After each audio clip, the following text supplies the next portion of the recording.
Hi, and thanks for logging on to the Daily DVAR Halacha. And here's a brand new halacha for you, and it's for Thursday, 22nd day of August, 21st day of Av. We're continuing on in our laws about how pulling out hair on Shabbos from your head or anywhere could be considered gozes or shearing, and you're not allowed to shear on Shabbos.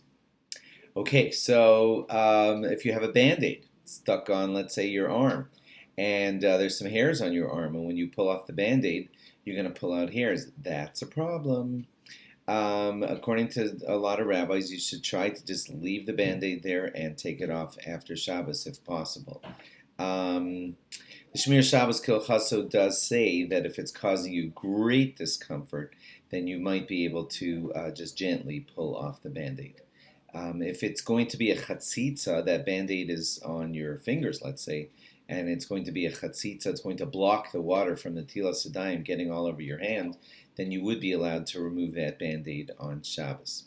If you have a little bit of dandruff and you just want to flick it out of your hair, that's allowed on Shabbos. We don't feel that you're going to necessarily pull out hairs just by flicking away some dandruff. Those of you who know what Cradle Cap is on a baby, it's a lot like baby dandruff, but it's kind of more stuck on. So this is actually written in halacha, and you're not allowed to remove it from the baby on Shabbos. Some rabbis actually considered it a type of gozes because it's like so ingrained in the head of the baby. So leave it there, and you can't take it off on Shabbos. Sorry. Funny one. Shouldn't think I'm weird here, but a lot of this is coming from this book, halachically speaking, and written by Rabbi Moshe David Leibovitz, and he says that if you have gum stuck in your hair, that no, you're not allowed to take the gum out of your hair on Shabbos because it's going to pull out hairs. You're not allowed to pull out hairs on Shabbos. But he has some solutions. Interesting. One of his solutions is that you take a bag of ice cubes, put it on the gum till the gum becomes like very, very frozen. And when it is, it's going to be less sticky, and it's going to remove quite easily from the hair without pulling any hairs out. That's what he suggests that you do in that situation. Or he says canola oil poured on it, leave it there for about 20 minutes. I know this sounds gross, but just practical things because he's worried about you being stuck with gum in your hair the whole Shabbos. And we're telling you can't take it out. So canola oil in the gum will help loosen it up so that you can more smoothly take it out of the hair.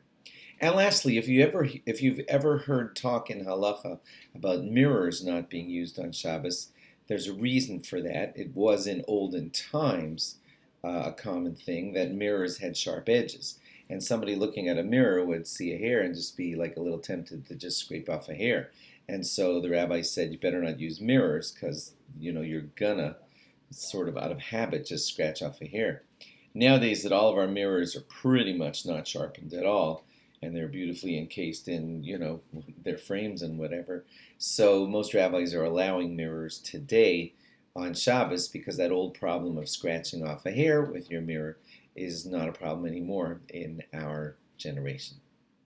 Okay, sorry for the unusual halachas, but halacha goes everywhere in your life to help you and teach you how to be a proper Jew, and these are parts of life too.